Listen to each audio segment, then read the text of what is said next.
Morning. How are you? It's been great, hasn't it? I've been blown away by the whole thing. In fact, I'm leaving.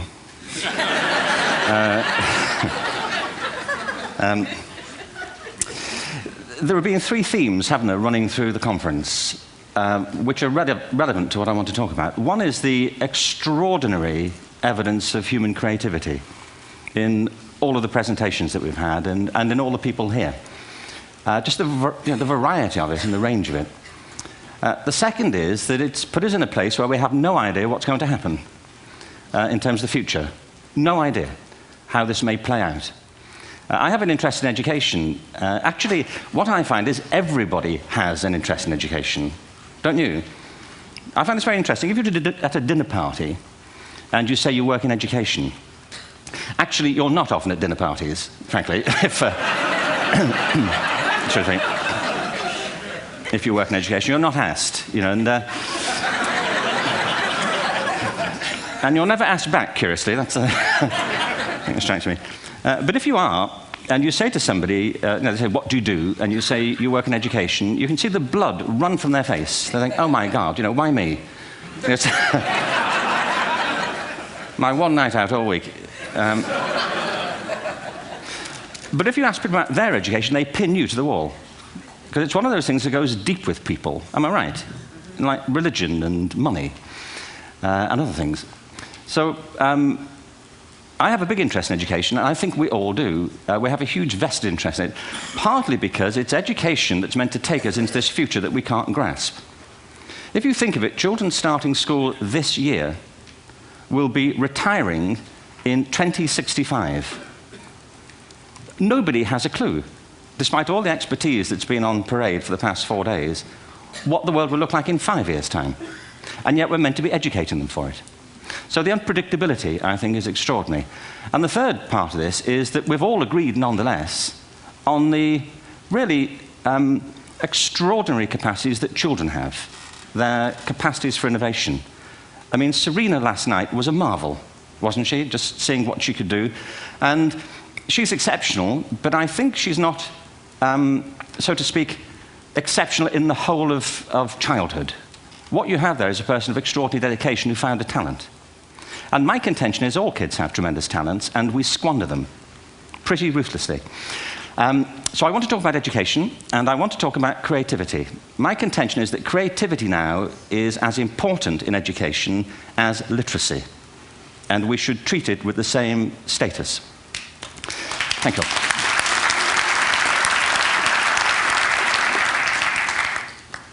That was it, by the way. Thank you very much. So, 15 minutes left. Well, I was born... No, I had a great story recently, I love telling it, of a little girl who was in a drawing lesson. She was 6, and she was at the back drawing, and the teacher said this little girl hardly ever paid attention. And in this drawing lesson, she did. And the teacher was fascinated. She went over to her, and she said, what are you drawing? And the girl said, I'm drawing a picture of God. And the teacher said, but nobody knows what God looks like. And the girl said, they will in a minute.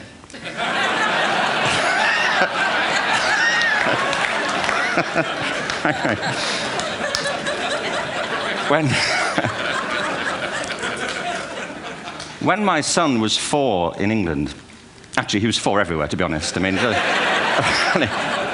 if we're being strict about it, wherever he went, he was 4 that year. But he was in the Nativity play. Do you remember the story?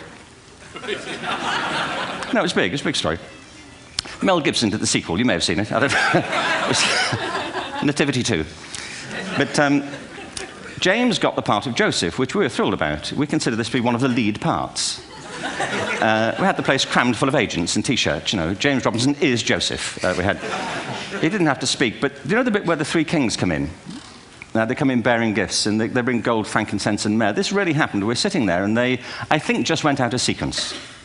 Because we talked to the little boy afterwards and said, are you okay with that? And they said, yeah, why was that wrong? They just switched. I think that was it. Anyway, the 3 boys came in, little 4-year-olds with tea towels on their heads, and they put these boxes down. The first boy said, I bring you gold. And the second boy said, I bring you myrrh.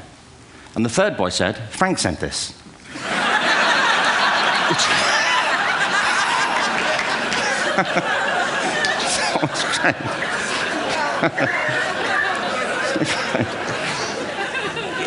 What these things have in common, you see, is that kids will take a chance. If they don't know, they'll have a go. Am I right? They're not frightened of being wrong. Now, I don't mean to say that being wrong is the same thing as being creative. What we do know is, if you're not prepared to be wrong, you'll never come up with anything original. If you're not prepared to be wrong. And by the time they get to be adults, most kids have lost that capacity. They have become frightened of being wrong. And we run our companies this, by the way. We stigmatize mistakes. And we're now running national education systems where mistakes are the worst thing you can make. And the result is that we are educating people out of their creative capacities. Picasso once said this. He said that all children are born artists. The problem is to remain an artist as we grow up. I believe this passionately, that we don't grow into creativity, we grow out of it. Or rather, we get educated out of it. So why is this? I lived in Stratford-on-Avon until about 5 years ago. In fact, we moved from Stratford to Los Angeles. So you can imagine what a seamless transition this was from LA. Actually, we lived in a place called Snitterfield, just outside Stratford, which is where Shakespeare's father was born. Are you struck by a new thought? I was. You don't think of Shakespeare having a father, do you? Do you? Because you don't think of Shakespeare being a child, do you? Shakespeare being 7. I never thought of it. I mean, he was 7 at some point. He was in somebody's English class, wasn't he? Do you understand? Really? How annoying would that be?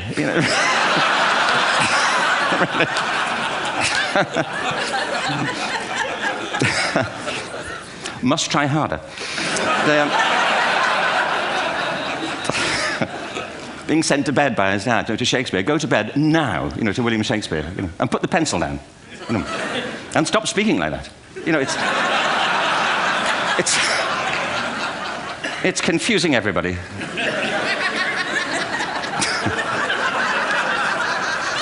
Anyway, we moved from Stratford to Los Angeles, and I just want to say a word about the transition. Actually, my son didn't want to come. I've got 2 kids. He's 21 now, and my daughter's 16. He didn't want to come to Los Angeles. He loved it, but he had a girlfriend in England. This was the love of his life, Sarah. He'd known her for a month. Mind you, they'd had their 4th anniversary by then, because it's a long time when you're 16. Anyway, he was really upset on the plane. He said, "I'll never find another girl like Sarah." And we were rather pleased about that, frankly, because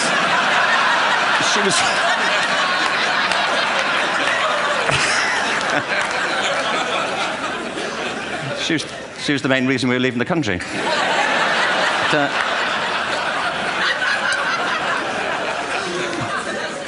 But something strikes you when you move to America and when you travel around the world. Every education system on Earth has the same hierarchy of subjects.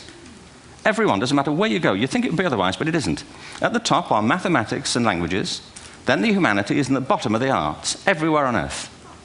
And in pretty much every system, too, there's a hierarchy within the arts.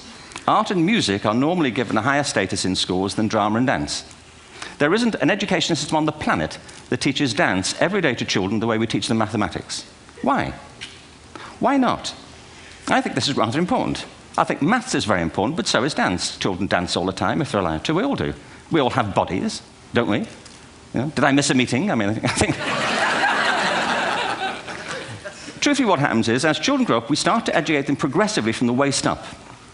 And then we focus on their heads, and slightly to one side. If you were to visit education as an alien and say, what's it for, public education, I think you'd have to conclude, if you look at the output, who really succeeds by this, who does everything they should, who gets all the brownie points, who are the winners, I think you'd have to conclude the whole purpose of public education throughout the world is to produce university professors, isn't it? They're the people who come out the top, and I used to be one, so there, And I like university professors, but, we shouldn't hold them up as the high watermark of all human achievement. They're just a form of life. Another form of life. But they're rather curious, and I say this out of affection for them. There's something curious about professors. In my experience, not all of them, but typically, they live in their heads. They live up there, and slightly to one side.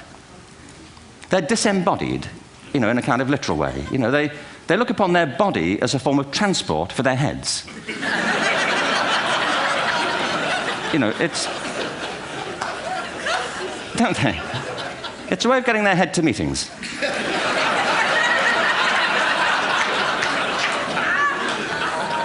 If you want real evidence of out-of-body experiences, by the way, get yourself along to a residential conference for senior academics and pop into the discotheque on the final night. And there you will see it, grown men and women writhing uncontrollably off the beat, waiting to it ends so they can go home and write a paper about it. Now, our education system is predicated on the idea of academic ability. And there's a reason. The whole system was invented around the world. There were no public systems of education really before the 19th century. They all came into being to meet the needs of industrialism. So the hierarchy is rooted on two ideas. Number one, that the most useful subjects for work are at the top.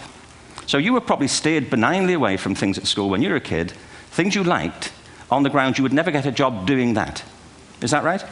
Don't do music, you're not going to be a musician. Don't do art, you won't be an artist. Benign advice, now profoundly mistaken. The whole world is engulfed in a revolution. And the second is academic ability, which has really come to dominate our view of intelligence because the universities designed the system in their image. If you think of it, the whole system of public education around the world is a protracted process of university entrance. And the consequence is that many highly talented, brilliant, creative people think they're not, because the thing they were good at school wasn't valued or was actually stigmatized. And I think we can't afford to go on that way. In the next 30 years, according to UNESCO, more people worldwide will be graduating through education than since the beginning of history. More people. And it's the combination of all the things we've talked about, technology and its transformational effect on work, and demography and the huge explosion in population. Suddenly, degrees aren't worth anything. Isn't that true? When I was a student, if you had a degree, you had a job. If you didn't have a job, it's because you didn't want one. And I didn't want one, frankly. So, but now, kids with degrees are often heading home to carry on playing video games because you need an MA, where the previous job required a BA, and now you need a PhD for the other. It's a process of academic inflation, and it indicates the whole structure of education is shifting beneath our feet. We need to radically rethink our view of intelligence. We know three things about intelligence. One, it's diverse. We think about the world in all the ways that we experience it. We think visually, we think in sound, we think kinesthetically, we think in abstract terms, we think in movement. Secondly, intelligence is dynamic. If you look at the interactions of a human brain, as we heard yesterday from a number of presentations, intelligence is wonderfully interactive. The brain isn't divided into compartments. In fact, creativity, which I define as the process of having original ideas that have value, more often than not, comes about through the interaction of different disciplinary ways of seeing things. The brain is intentionally, by the way, there's a shaft of nerves that joins the two halves of the brain called the corpus callosum. It's thicker in women.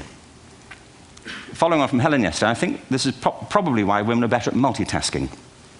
Because you are, aren't you? There's a raft of research, but I know it from my personal life. If my wife is cooking a meal at home, which is not often, thankfully, but if she's doing... No, she's good at some things. But if she's cooking, she's dealing with people on the phone, she's talking to the kids, she's painting the ceiling, she's doing open heart surgery over here. If I'm cooking, the door is shut, the kids are out, the phone's on the hook. If she comes in, I get annoyed. I say, Terry, please, I'm trying to fry an egg in here.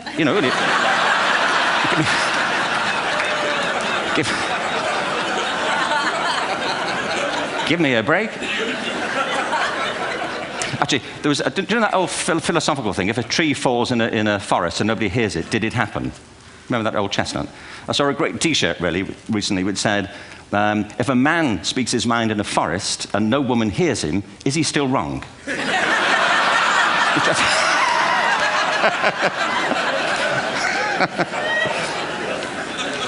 And the third thing about intelligence is it's distinct.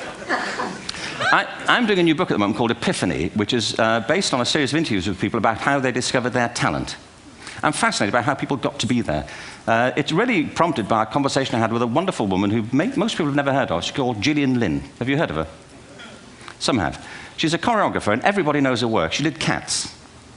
and Phantom of the Opera. She's wonderful. I used to be on the board of the Royal Ballet in England, as you can see. And anyway, Jill and I had lunch one day. I said, how'd you get to be a dancer? And she said it was interesting. When she was at school, she was really hopeless. And the school in the 30s wrote to her parents and said, we think Gillian has a learning disorder. She couldn't concentrate, she was fidgeting. I think now they'd say she had ADHD. Wouldn't you? But this was the 1930s, and ADHD hadn't been invented, at this point, so it wasn't an available condition. People weren't aware they could have that. Anyway, she went to see this specialist. So this oak-panelled room, and she was there with her mother, and she was led and sat on this chair at the end, and she sat on her hands for 20 minutes while this man talked to her mother about all the problems Gillian was having at school.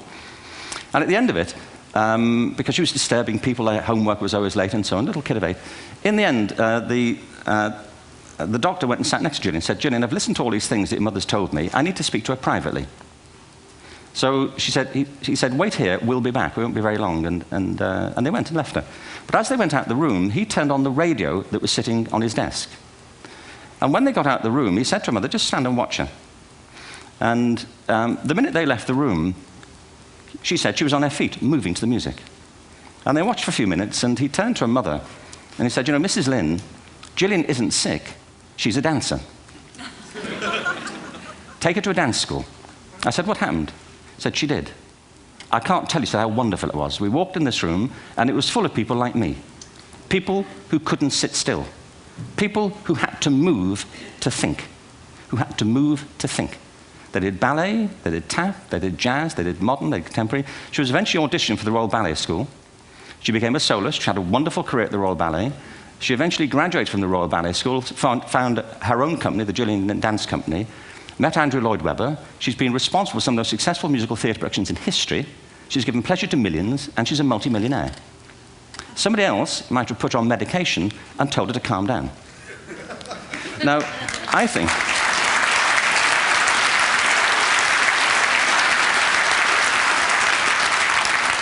What I think it comes to is this. Al Gore spoke the other night about ecology and the revolution that was triggered by Rachel Carson.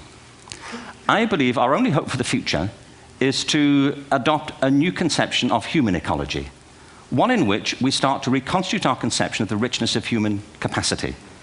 Our education system has mined our minds in the way that we've strip-mined the earth for a particular commodity, and for the future, it won't serve us. We have to rethink the fundamental principles on which we're educating our children. There was a wonderful quote by Jonas Salk, who said, if all the insects were to disappear from the earth, within 50 years, all life on earth would end. If all human beings disappeared from the earth, within 50 years, all forms of life would flourish. And he's right. What TED celebrates is the gift of the human imagination. We have to be careful now that we use this gift wisely and that we avert some of the scenarios that we've talked about. And the only way we'll do it is by seeing our creative capacities for the richness they are and seeing our children for the hope that they are. And our task is to educate their whole being so they can face this future. By the way, we may not see this future, but they will. And our job is to help them make something of it. Thank you very much. Bravo. Here, here.